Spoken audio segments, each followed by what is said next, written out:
welcome to another episode of Driving Wizardry.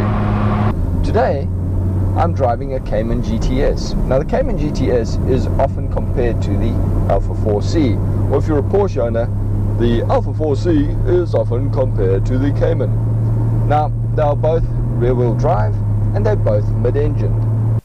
Well, here I am, standing in front of what is possibly the most beautiful sports car in the world. Hang on. Here I am, standing in front of what is possibly the most beautiful sports car in the world. Next to it is a German car, which most likely suffers from some sort of emission problem. Now, all Porsches are pretty generic. They're all sort of following the same lines. They have the same sort of headlights as most cars, most sports cars today. The Alfa obviously is different with these, what they call spider eyes, which are polarizing. Some people prefer the American version, which looks more like the Porsche, but wouldn't you rather have this coming up behind you than this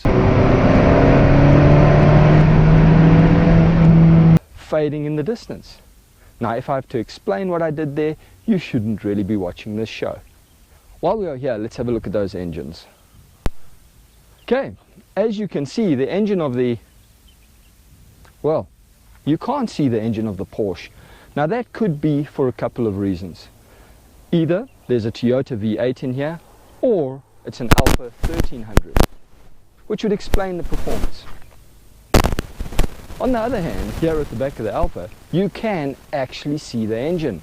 This is an Alfa engine in an Alfa sports car, and most likely that is a 1300cc Alfa engine in the Porsche sports car. Looking on the inside of the Porsche, you can see all this beautiful soft touch finish, the leather, a good quality cabin, and how nicely they've covered the carbon fiber tub with all this plastic and leather. Hang on, the Porsche doesn't have a carbon fiber tub.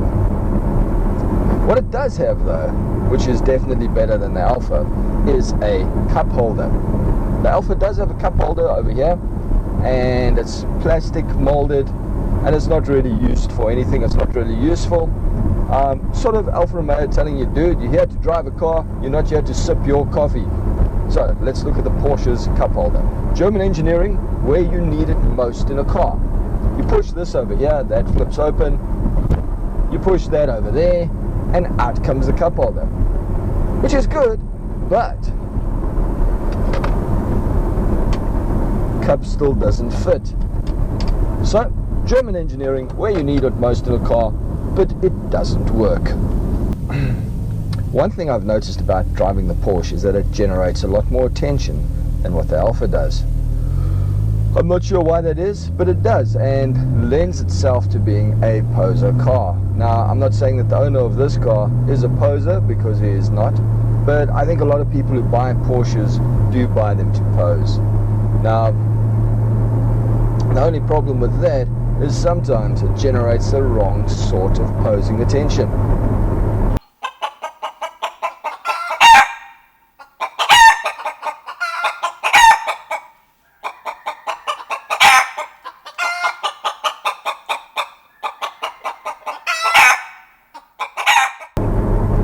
You wouldn't want to be that guy in a dark alley, now would you? Ultimately, the Porsche and the 4C are two very, very different cars. You'd have to drive them both back to back to understand that. Which makes me wonder why motoring scribes compare the cars to each other, because they serve two different purposes. There's actually enough justification, and they're different enough that you could have both of them parked in your garage. Porsche when you want to pose, and the Alfa when you want to be a driver.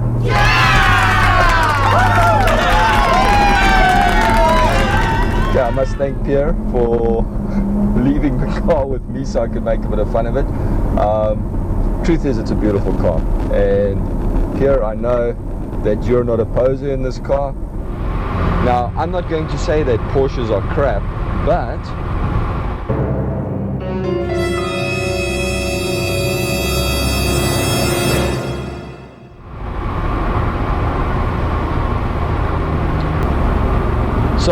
Until next time, cheers.